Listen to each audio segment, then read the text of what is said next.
السلام علیکم۔ بنی اسرائیل میں ایک نوجوان تھا، بہت خوبصورت اور نہایت پاک باز۔ وہ نوجوان ٹوپیاں اور ٹوکریاں بنا کر بیچتا تھا۔ ایک دن بازار میں ٹوپیاں بیچتے بیچتے بادشاہ کے محل کی طرف نکل پڑا۔ محل میں ایک حسین شہزادی کی اس پر نظر پڑی تو اس نے اپنی خادمہ کو بھیج کر اس نوجوان کو بلوا لیا۔ نوجوان نے سمجھا کہ شاید شہزادی صاحبہ نے کچھ خریدنا ہے۔ وہ خادمہ کے ساتھ محل میں داخل ہوا تو خادمہ دروازہ بند کر کے باہر سے چلی گئی اور شہزادی بے برہنہ حالت میں سامنے آ گئی اور بولی، اے حسین نوجوان، میری قریب آؤ اور میری خواہش پوری کرو۔ نوجوان نے کہا کہ اے شہزادی، اس رب سے ڈرو جو بڑا ہے، بے نیاز ہے۔ شہزادی نہ مانی اور دھمکی دینے لگ پڑی کہ اگر تو نے میری تسکین پوری نہ کی تو میں بادشاہ سلامت کے پاس شور مچاتی اسی حالت میں جاؤں گی اور کہوں گی کہ اس نوجوان نے میری عزت زبردستی لوٹنے کی کوشش کی ہے۔ اب نوجوان بڑا پریشان ہوا اور کچھ سوچ کر بولا، اچھا مجھے نہانے کی اجازت دی جائے تاکہ میں صاف ستھرا ہو جاؤں۔ شہزادی بولی، ٹھیک ہے، پر یہاں نہیں نہانا تم نے، کیونکہ تم بھاگ جاؤ گے۔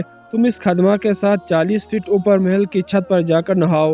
نوجوان مان گیا، اوپر چلا گیا۔ وہاں جا کر جو اس نے دیکھا کہ اب کیا کروں، اس کے ذہن میں اس کے سوا اور کوئی حل نہ آیا کہ 40 فٹ چھلانگ ہی لگا دی جائے۔ اس نے چھلانگ لگاتے ہوئے دعا پڑھی، اے اللہ پاک، مجھے تیری نافرمانی پر مجبور کیا جا رہا ہے اور میں اس برائی سے بچنا چاہتا ہوں۔ مجھے 40 فٹ نیچے چھلانگ مار کر مر جانا تو منظور ہے، لیکن تیری نافرمانی نہیں۔ یہ کہہ کے نوجوان نے چھلانگ ماری۔ اسی وقت ایک فرشتے کو باری تعالیٰ سے حکم جاری ہوا کہ جاؤ اس نوجوان کو بچاؤ۔ فرشتے نے اس نوجوان کو اپنے پروں میں سما لیا اور آرام سے نیچے اتار لیا۔ نوجوان بڑا خوش ہوا اور اسی وقت شکرانے کے نفل ادا کیے اور بارگاہ الہی میں عرض کی کہ مولا، تو چاہے تو مجھے اپنے اس کام سے بے نیاز کروا سکتا ہے۔ اے رب، مجھے تو کچھ عنایت کر تاکہ میں آرام سے بیٹھ کر کھا بھی سکوں اور تیری عبادت بھی کر سکوں۔ اس کی درخواست قبول ہوئی اور وہی فرشتہ جس نے اس کو بچایا ایک سونے سے بھری بوری لا دی۔